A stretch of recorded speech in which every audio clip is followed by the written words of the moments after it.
പിതാവിൻ്റെയും പുത്രൻ്റെയും പരിശുദ്ധാത്മാവിൻ്റെയും നാമത്തിൽ ആമേൻ.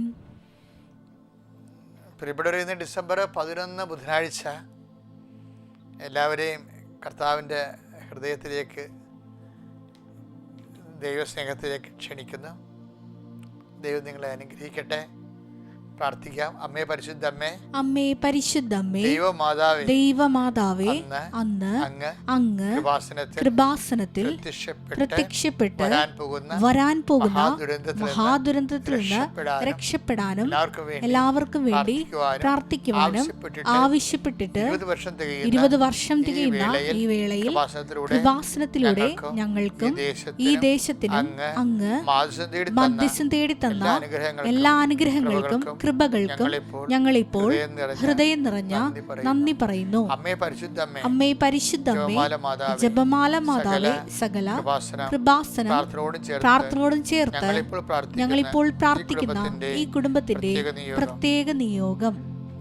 മക്കളെ,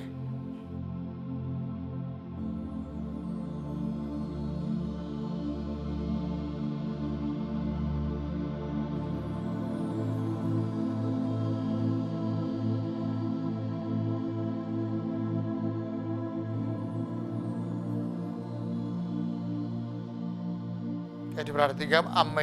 അമ്മയുടെ പ്രത്യക്ഷീകരണത്തിന്റെ ഈ ദ്വാദശക വേളയിൽ ഞങ്ങൾക്ക് സാധിച്ചു തരുവാൻ കനിയണമേ. വിശ്വാസ പ്രമാണം.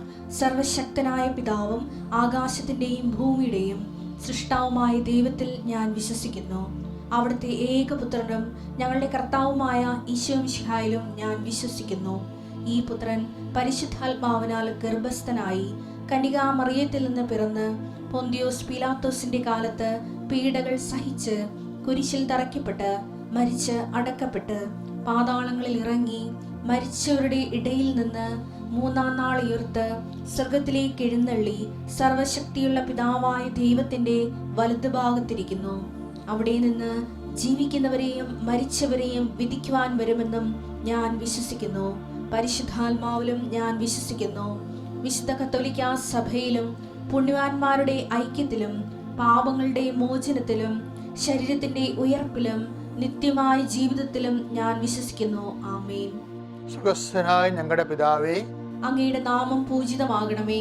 അങ്ങയുടെ രാജ്യം വരണമേ.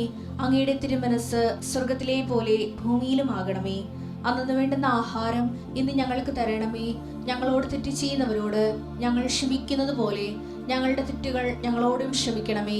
ഞങ്ങളെ പ്രലോഭനത്തിൽ ഉൾപ്പെടുത്തരുതേ, തിന്മയിൽ ഞങ്ങൾ രക്ഷിക്കണമേ. ആമേൻ. നന്മ നിറഞ്ഞ മറിയമേ, സ്വസ്തി. കർത്താവ് അങ്ങയുടെ കൂടെ സ്ത്രീകളിൽ അങ്ങ് അനുഗ്രഹിക്കപ്പെട്ടവളാകുന്നു.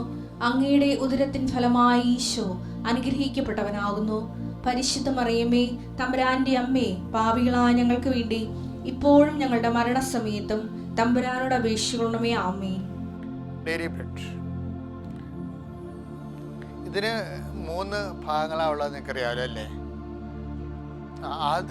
ആദ്യമുള്ളത് പ്രത്യക്ഷീകരണ പ്രാർത്ഥന, പിന്നെ ഉള്ളത് അനുദിന അനുഗ്രഹ പ്രാർത്ഥന, ഏറ്റവും അവസാനം ഡെയിലി ബ്രെഡ്. അങ്ങനെയാണ് നമ്മൾ ശുശ്രൂഷകൾ പോകുന്നത്.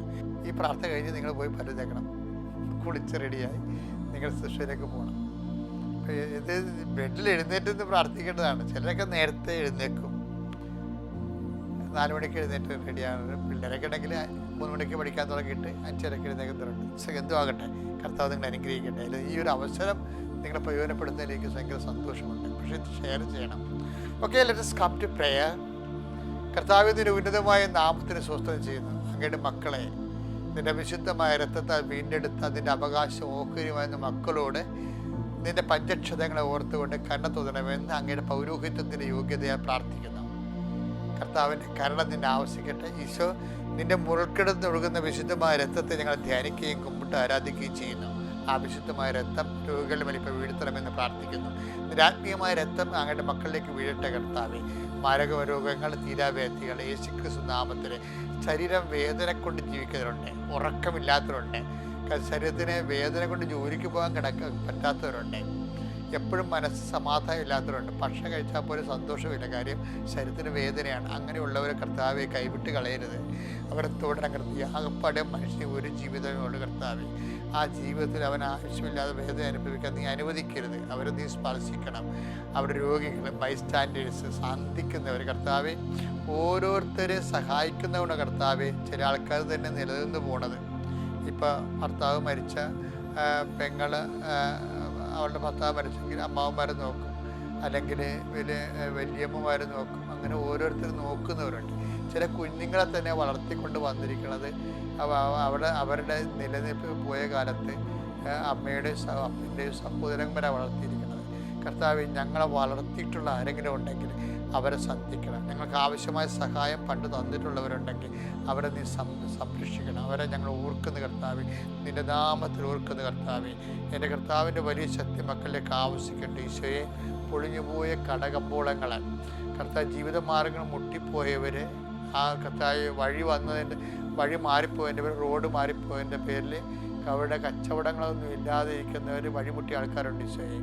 അതുപോലെ തന്നെ പ്രത്യേകമായ സാഹചര്യത്തിൽ പ്രളയങ്ങൾ വന്നപ്പോൾ അതിൻ്റെ കൂടെ തന്നെ പല പല കച്ചവടങ്ങളും പല പല ബിസിനസ്സുകളും മാന്ദ്യം ഭവിച്ചവരുണ്ട് ഈശോയെ. ഓരോരോ തരത്തിൽ പ്രകൃതി ദുരന്തങ്ങൾ കാരണം കർത്താവ് പല വിഷയങ്ങൾ കൊണ്ട് ജോലി ചെയ്യാൻ പറ്റാത്ത സാഹചര്യം ഉണ്ടായിരുന്നു.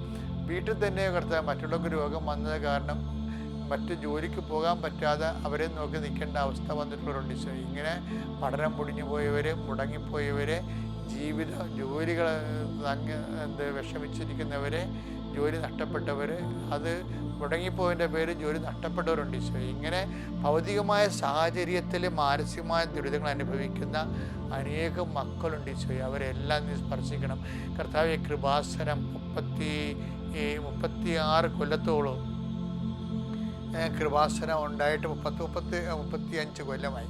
ആ കൊല്ലത്തിനുള്ളിൽ കർത്താവ് നടത്തിയിട്ടുള്ള മുഴുവൻ ആരാധനകൾ, കൺവെൻഷൻസ്, ധ്യാനങ്ങൾ, ഉപവാസ പ്രാർത്ഥനകൾ, തപസ്സുകൾ, അതുപോലെ തന്നെ ഉടമ്പടി പ്രാർത്ഥനകൾ, അതിലൂടെ വന്നിരിക്കുന്ന 10,000 മനുഷ്യരെ വിശുദ്ധിയും, അതെല്ലാം കർത്താവ് ഇപ്പോഴും ഞങ്ങൾ പ്രാർത്ഥിക്കുന്ന ആവശ്യങ്ങൾക്ക് വേണ്ടി അടിസ്ഥാന യോഗ്യതയായിട്ട് സമർപ്പിക്കുന്നു കർത്താവ്. അതിനേക്കാളുപരി അങ്ങനെ വിശുദ്ധമായ രക്തത്തിൻ്റെ യോഗ്യതയാൽ കർത്താവ് ഞങ്ങൾ ആർക്ക് വേണ്ടിയോ പ്രാർത്ഥിക്കുന്നു, ആരെല്ലാം ഈ പ്രാർത്ഥനയിൽ പങ്കെടുക്കുന്നു, എന്തെല്ലാം കാര്യങ്ങൾ മനസ്സിൽ വിചാരിക്കുന്നു, എന്തെല്ലാം വിഷമതകൾ അവരുടെ മനസ്സിലൂടെ തിരതള്ളിപ്പോകുന്നു. എൻ്റെ കർത്താവേ, എൻ്റെ പൊന്നീശോയെ, അവരെല്ലാം നീ കൈവിടല്ലെന്ന് പ്രാർത്ഥിക്കുന്നു. ഈ ദിവസം തളർന്ന് നിൽക്കുന്നവരെല്ലാം കർത്താവേ, നീയാണ് ബലം, നീയാണ് ശക്തി, നീയാണ് ജീവൻ കർത്താവേ. നിൻ്റെ നാമത്തെ പ്രാർത്ഥിക്കുന്നു.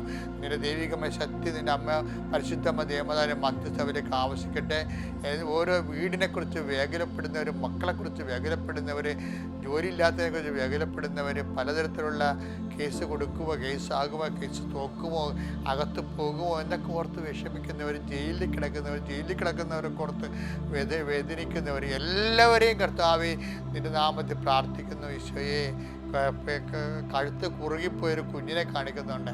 അവൻ ജന്മന അങ്ങനെയാണ്. അവനെ ഓർത്ത് വേദനിക്കുന്ന മാതാപിതാക്കന്മാരെ ഓർത്ത് പ്രാർത്ഥിക്കുന്നു.